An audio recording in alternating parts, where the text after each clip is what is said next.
Hi all friends, welcome to MTM political talk. നമ്മൾ കേരളത്തെ സംബന്ധിച്ചിടത്തോളം നമ്മുടെ സമ്മതിദാന അവകാശങ്ങളൊക്കെ നമ്മൾ വിനിയോഗിച്ചു. ഇനി റിസൾട്ടിനായുള്ള കാത്തിരിപ്പാണ്. ഈ അവസരത്തിലാണ് UDFന് നല്ല മുൻതൂക്കം കിട്ടും എന്ന സർവേകളൊക്കെ അടിസ്ഥാനത്തിൽ ചാനലുകളും ന്യൂസ് പ്ലാറ്റ്ഫോമുകളും ഒക്കെ ചർച്ച ചെയ്തുകൊണ്ടിരിക്കുന്നത്. ഏതായാലും UDF ക്യാമ്പിനെ സംബന്ധിച്ചിടത്തോളം ഇത് വളരെ സന്തോഷം നൽകുന്ന ഒരു കാര്യമാണ്. UDF ക്യാമ്പിനെ സംബന്ധിച്ചിടത്തോളം പക്ഷേ UDFനകത്ത്, കോൺഗ്രസിനകത്ത് ഇപ്പോഴൊരു ചർച്ച ഉടലെടുത്തിരിക്കുകയായിരുന്നു. മുഖ്യമന്ത്രി ആര് എന്നതിനെക്കുറിച്ച്. അപ്പോൾ മുഖ്യമന്ത്രി ആര് എന്നതിനെക്കുറിച്ച് ഇപ്പോഴൊരു ചർച്ച അനവസരത്തിലാണ് എന്ന് പല നേതാക്കളും പറയുന്നുണ്ടെങ്കിലും തിരിഞ്ഞ് ആ നേതാക്കൾ തന്നെ അല്ല, അങ്ങനെ ഒരു ചർച്ച ആവശ്യമാണ്, കാരണം അങ്ങനെ ഒരു ചർച്ച വന്നാലേ ഇന്ന ആൾക്ക് അവസരം കിട്ടൂ, അല്ലെങ്കിൽ ആരാണ് അല്ലെങ്കിൽ എന്നൊക്കെയുള്ള ഒരു തീരുമാനത്തിലെത്തൂ എന്നാണ് അത്തരം നേതാക്കൾ കരുതുന്നത്. അപ്പൊ ഇങ്ങനെയൊക്കെ ആണെങ്കിലും നമ്മൾ ഈ കോൺഗ്രസിനെ സംബന്ധിച്ചിടത്തോളം ഈ തെരഞ്ഞെടുപ്പ് യൂറോപ്യൻ രീതിയിലേക്ക് ഒന്ന് ചിന്തിച്ചു കഴിഞ്ഞാൽ കുറച്ചുകൂടി എളുപ്പമായിരിക്കും. കാരണം അത് നിയമ ഭേദഗതിയൊന്നും ആവശ്യമില്ല, ഗവൺമെന്റ് അല്ല ചെയ്യുന്നത്. പാർട്ടികൾക്ക് അങ്ങനെ ഒരു തീരുമാനങ്ങളിലേക്ക് എത്താം, ഗവൺമെന്റ് ചെയ്യുന്നതല്ല. ഗവൺമെന്റ് ചെയ്യുമ്പോഴാണല്ലോ അത് ഔദ്യോഗികവും അതിന് നിയമനിർമ്മാണവും ഒക്കെ ആവശ്യം വരുന്നത്. കോൺഗ്രസ് പാർട്ടിയെ സംബന്ധിച്ചിടത്തോളം അങ്ങനെ ഒരു തീരുമാനം എടുക്കാവുന്നതാണ്. അപ്പോൾ പരസ്യമായി തന്നെ അവകാശവാദങ്ങൾ ഉന്നയിക്കുവാനും അവരവരുടെ കഴിവുകൾ വിളംബരം ചെയ്യുവാനും ഒക്കെ അവസരമുണ്ട്. ഉദാഹരണത്തിന് ഇപ്പോൾ നമ്മൾ പറഞ്ഞു കഴിഞ്ഞാൽ അമേരിക്കൻ പ്രസിഡന്റ് തെരഞ്ഞെടുപ്പാണ് നമുക്കെല്ലാം സുപരിചിതം. മറ്റുള്ള സ്ഥലങ്ങളിലും മറ്റുള്ള യൂറോപ്യൻ നാടുകളിലും ഒക്കെ ആ സമ്പ്രദായം ഉണ്ട് എങ്കിലും നമുക്ക് ഏറ്റവും സുപരിചിതം, നമ്മൾ വാർത്തകൾ ശ്രദ്ധിക്കുന്നതും US പ്രസിഡന്റ് തെരഞ്ഞെടുപ്പാണ്. US പ്രസിഡന്റ് തെരഞ്ഞെടുപ്പിന് മുന്നേ അതിന് ഒരുപാട് പ്രൈമറികൾ അതിന് കടന്നു വരാനുണ്ട്. ഏറ്റവും ആദ്യത്തെ പ്രൈമറി അവരുടെ പാർട്ടിക്കുള്ളിൽ നടക്കുന്ന സമ്പ്രദായമാണ്. ആ പാർട്ടിക്കുള്ളിൽ തന്നെ 4 or 5 ആളുകൾ മത്സരിക്കാൻ തയ്യാറായി വരും.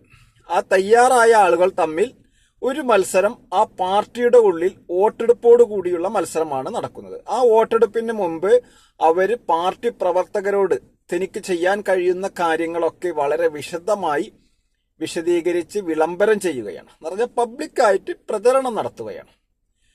അപ്പൊ അത്തരം ഒരു സമ്പ്രദായം കോൺഗ്രസ് പാർട്ടിയെ സംബന്ധിച്ചിടത്തോളം ആലോചിക്കാവുന്നതാണ്. ഞാനും ഒരു കോൺഗ്രസ്സുകാരനാണ്, പറഞ്ഞിട്ട് എന്ത് കാര്യം. അധികാരം കിട്ടും എന്നുറപ്പായപ്പോഴേക്കും നേതാക്കൾ തമ്മിൽ അടി തുടങ്ങി, പിന്നെന്താ പറയാ. അപ്പോൾ ഇത്തരം ഒരു സമ്പ്രദായം കോൺഗ്രസ് പാർട്ടിയെ സംബന്ധിച്ചിടത്തോളം ആലോചിക്കാവുന്നതാണ്. കാരണം കോൺഗ്രസ് പാർട്ടിയുടെ ഉള്ളിൽ ഒരു ഇലക്ഷൻ നടത്തുക, എന്നിട്ട് ഇപ്പോൾ ഇവിടെ കേരളത്തെ സംബന്ധിച്ചിടത്തോളം 4 or 5 നേതാക്കളൊക്കെയാണ് മുഖ്യമന്ത്രി കുപ്പായം ഇട്ടിട്ടുള്ളത്, അടിച്ചു വെച്ചിട്ടുള്ളത്. അപ്പോൾ ഈ 5 നേതാക്കളോ അതിൽ കൂടുതലോ ആയിക്കോട്ടെ, ഇനി വേണമെങ്കിൽ ഒരു കൂടുതൽ ആഗ്രഹം പ്രകടിപ്പിക്കുന്ന 140 ആഗ്രഹം പ്രകടിപ്പിക്കുന്ന ഒരു 50 or 60 ആളുകൾ തമ്മിൽ ആദ്യ മത്സരം നടക്കട്ടെ. ആദ്യ മത്സരം നടന്നു കഴിഞ്ഞാൽ അതിനൊരു പ്രത്യേക ഫീസും ഏർപ്പെടുത്തണം. 2 ലക്ഷം 4 ലക്ഷം ഒക്കെ ഫീസ് പാർട്ടിക്ക് കിട്ടുക, ഒരാള് ഞാൻ നേതാവാൻ പോവാണ് എന്ന് പറഞ്ഞ് മത്സരിക്കുമ്പോൾ. അങ്ങനെ അവരെല്ലാം നോമിനേഷൻ കൊടുത്ത് ഒരു 50 ആള് മത്സരിക്കുകയാണെങ്കിൽ 5 ലക്ഷം ഉറുപ്പ വെച്ച് കഴിഞ്ഞാൽ പാർട്ടിക്ക് വലിയൊരു സംഖ്യ ഫണ്ടിലേക്ക് വരും. അങ്ങനെ ആ 50 ആളിൽ നിന്ന് ഒരു 5 ആളോ ഒക്കെ തെരഞ്ഞെടുക്കുന്ന രൂപത്തിലുള്ള ഒരു തെരഞ്ഞെടുപ്പാവുക. ആ 5 ആളിൽ നിന്ന് വീണ്ടും തെരഞ്ഞെടുക്കുക. അങ്ങനെ 4 or 5 തെരഞ്ഞെടുപ്പ് കഴിയുമ്പോൾ ഒരാളിലേക്ക് എത്തും. ആ ഒരാളാണ് പിന്നീട് മുഖ്യമന്ത്രി ആവുന്നത്. അപ്പൊ ആ മുഖ്യമന്ത്രി ആവുന്നത് എന്ന് പറഞ്ഞാൽ നമ്മുടെ രീതി അനുസരിച്ച് MLA-മാരാണല്ലോ തിരഞ്ഞെടുക്കേണ്ടത്. അപ്പോഴത് പാർട്ടി ഒരു ഉറപ്പ് കൊടുക്കുകയാണ്, നീ തന്നെയാണ് മുഖ്യമന്ത്രി, നിന്നെ ഇനി MLA-മാരെ നിന്നെ തെരഞ്ഞെടുക്കും എന്ന ഒരു ഉറപ്പ് അവിടെ കൊടുക്കണം. ഇങ്ങനത്തെ ഒരു സമ്പ്രദായം കോൺഗ്രസ് പാർട്ടിയെ സംബന്ധിച്ചിടത്തോളം ആലോചിക്കാവുന്നതാണ്. എന്നാൽ ഈ തർക്കങ്ങൾക്ക് പ്രസക്തിയില്ല. അങ്ങനെ വരുമ്പോൾ ആദ്യം തന്നെ തെരഞ്ഞെടുപ്പ് കഴിഞ്ഞു,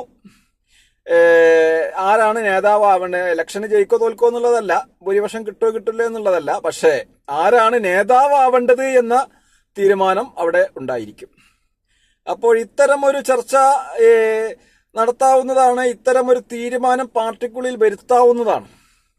കാരണം ഇതിപ്പോ വളരെ മോശം തീരുമാനമൊന്നുമല്ല. യൂറോപ്യൻ രാജ്യങ്ങളിലൊക്കെ നടന്നു വരുന്ന തീരുമാനമാണ്. നമ്മളെ സംബന്ധിച്ചിടത്തോളം നമുക്ക് സുപരിചിതമാണ് അമേരിക്കൻ പ്രസിഡന്റ് തെരഞ്ഞെടുപ്പ്. അതിന്റെ വാർത്തകളൊക്കെ നമ്മൾ എപ്പോഴും ശ്രദ്ധിക്കുന്നതാണ്. ആ പ്രസിഡന്റ് തെരഞ്ഞെടുപ്പിലും അതിന്റെ പ്രാഥമിക കടമ്പ ഇതാണ്: ആ പാർട്ടിക്കുള്ളിൽ ജയിക്കുക എന്നതാണ്. ആ പാർട്ടിക്കുള്ളിൽ തിരഞ്ഞെടുക്കപ്പെട്ട ആളാണ് പിന്നീട് നോമിനേഷൻ കൊടുത്ത് ഒക്കെ ആയി വരുന്നത്. അപ്പോൾ നമ്മളെ സംബന്ധിച്ചിടത്തോളം നമുക്ക് MLA-മാരുടെ ഭൂരിപക്ഷമാണ് നമ്മൾ നോക്കുന്നത്. ഏത് മുന്നണിയാണോ ജയിച്ചത്, ഏത് പാർട്ടിയാണോ ജയിച്ചത്, ആ പാർട്ടിയിലെ നേതാവിനെ MLA-മാരാണ് തിരഞ്ഞെടുക്കുന്നത്. അപ്പൊ ആ MLA-മാര് തെരഞ്ഞെടുക്കുന്ന വ്യക്തിയാണല്ലോ ഇവിടെ മുഖ്യമന്ത്രി അല്ലെങ്കിൽ സഭാ നേതാവ്, ആ പാർട്ടിയുടെ നേതാവായി മാറുന്നത്. അപ്പൊ അങ്ങനെ ഒരു സമ്പ്രദായം നമ്മുടെ നാട്ടിലുണ്ട്. അപ്പോ അമേരിക്കയെ യൂറോപ്യൻ രാജ്യങ്ങളെ സംബന്ധിച്ചിടത്തോളം അങ്ങനെയല്ല. അവിടെ ഏക ഒരാളെയാണ് തെരഞ്ഞെടുക്കുന്നത്. അപ്പൊ ഇങ്ങനെ വരുമ്പോൾ പാർട്ടി ഒരു ഉറപ്പ് കൊടുത്താൽ മതി: നീ തന്നെയാണ് തിരഞ്ഞെടുക്കപ്പെട്ട നേതാവ്, നിന്നെയാണ് അടുത്ത നേതാവായിട്ട് തിരഞ്ഞെടുക്കുക എന്ന് പറഞ്ഞ് പാർട്ടി ഒരു ഉറപ്പ് കൊടുത്തു കഴിഞ്ഞാൽ ഈ പ്രശ്നം അവിടെ അവസാനിച്ചു. അപ്പോൾ ആ ആളെ തന്നെ വീണ്ടും മുഖ്യമന്ത്രിയായി തിരഞ്ഞെടുക്കാനും കഴിയും. ഇത്തരം ഒരു സമ്പ്രദായം കോൺഗ്രസ് പാർട്ടിയെ സംബന്ധിച്ചിടത്തോളം ആലോചിക്കാവുന്നതാണ്. എന്നാൽ ഈ ജനങ്ങളുടെ ഇടയിൽ നാണം കെടേണ്ട ആവശ്യമില്ലല്ലോ. കാരണം വോട്ട് ചെയ്ത ജനങ്ങളെ പരിഹസിക്കേണ്ട ആവശ്യമില്ല. അപ്പോ ഇന്ന ആളെ തന്നെയാണ് മുഖ്യമന്ത്രി, ആളാവാനാണ്, പാർട്ടി ജയിക്കുകയാണെങ്കിൽ ഇന്ന ആളാണ് മുഖ്യമന്ത്രി എന്ന ഒരു ഉറപ്പ് ജനങ്ങൾക്ക് കൊടുക്കാൻ സാധിക്കും. അപ്പോ ജനങ്ങൾക്ക് ആ വിശ്വാസത്തിലുമായി മുന്നോട്ട് പോകാനും സാധിക്കും. അപ്പോൾ ഇങ്ങനെ ഒരു പരിഹാസ്യമാവേണ്ട അവസ്ഥ ഇല്ല. അപ്പോൾ ഇത്തരം ഒരു സമ്പ്രദായം ഒന്ന് ആലോചിക്കാവുന്നതാണ്. ഇതൊരു മോശം സമ്പ്രദായം ഒന്നുമല്ല. യൂറോപ്യൻ രാജ്യങ്ങളിലും അമേരിക്കൻ പ്രസിഡന്റ് തെരഞ്ഞെടുപ്പിലും ഒക്കെ അനുവർത്തിക്കുന്ന സമ്പ്രദായമാണ്. കാരണം അമേരിക്കൻ പ്രസിഡന്റ് എന്ന് പറഞ്ഞ ലോകത്തിലെ ഏറ്റവും വലിയ ഇപ്പോൾ നടക്കുന്ന എല്ലാവരും തെരഞ്ഞെടുപ്പ് വലുതോ ചെറുതോ എന്നുള്ളതല്ല, ലോക ജനത വീക്ഷിക്കുന്ന ഒരു തെരഞ്ഞെടുപ്പാണല്ലോ. അപ്പോൾ ഇത്തരം ഒരു സമ്പ്രദായം നടപ്പാക്കുന്നതിൽ തെറ്റില്ല എന്ന് തന്നെയാണ് കോൺഗ്രസ് പാർട്ടിയെ സംബന്ധിച്ചിടത്തോളം നമുക്ക് ഇതിൽ സൂചിപ്പിക്കാനുള്ളത്. അപ്പോൾ അങ്ങനെ വരുമ്പോൾ ഈ ഇലക്ഷന് ശേഷം റിസൾട്ട് കാത്തിരിക്കുന്ന ഈ സമയങ്ങളിലെ അടി ഒഴിവാക്കാൻ സാധിക്കും. അതുകൊണ്ട് തന്നെയാണ് ഇത്തരം ഒരു നിർദ്ദേശവുമായി വന്നിട്ടുള്ളത്. തീർച്ചയായും ഏതായാലും ഇങ്ങനെ ഒരു സമ്പ്രദായം നടപ്പാക്കുകയാണെങ്കിൽ ആരാണ് മുഖ്യമന്ത്രി എന്ന തർക്കം ഇവിടെ ഉണ്ടാവുകയില്ല. ഇന്ന ആളെ നേതാവായിട്ട് പാർട്ടി തെരഞ്ഞെടുത്തിട്ടുണ്ട്, പാർട്ടി ജയിക്കുകയാണെങ്കിൽ ആ ആളാണ് മുഖ്യമന്ത്രി. പാർട്ടി തോക്കുകയാണെങ്കിൽ പിന്നെ ആൾക്ക് പ്രസക്തി ഇല്ല. അത് വേറെ ഒന്ന്. പ്രസക്തി ഇല്ല സഭാ ആ പാർട്ടിയുടെ സഭയിലെ തെരഞ്ഞെടുക്കപ്പെട്ട നേതാവാൻ കഴിയും. അപ്പൊ ഇങ്ങനെ ഒരു നിർദ്ദേശമാണ് നമുക്കിവിടെ വെക്കാനുള്ളത്. ഏതായാലും ഈ വീഡിയോ മുഴുവനായും വീക്ഷിച്ച താങ്കൾക്ക് നന്ദി. താങ്കൾ ഈ ചാനൽ ഇതുവരെ സബ്സ്ക്രൈബ് ചെയ്തില്ലെങ്കിൽ സബ്സ്ക്രൈബ് ചെയ്യുവാനും അഭിപ്രായ നിർദ്ദേശങ്ങൾ എന്താണെങ്കിലും കമന്റ് ബോക്സിൽ രേഖപ്പെടുത്തുവാനും ലൈക്ക് ചെയ്യാനും ഉറപ്പിക്കാനും അടുത്തൊരു വീഡിയോയുമായി വീണ്ടും കണ്ടുമുട്ടാം. നന്ദി, നമസ്കാരം.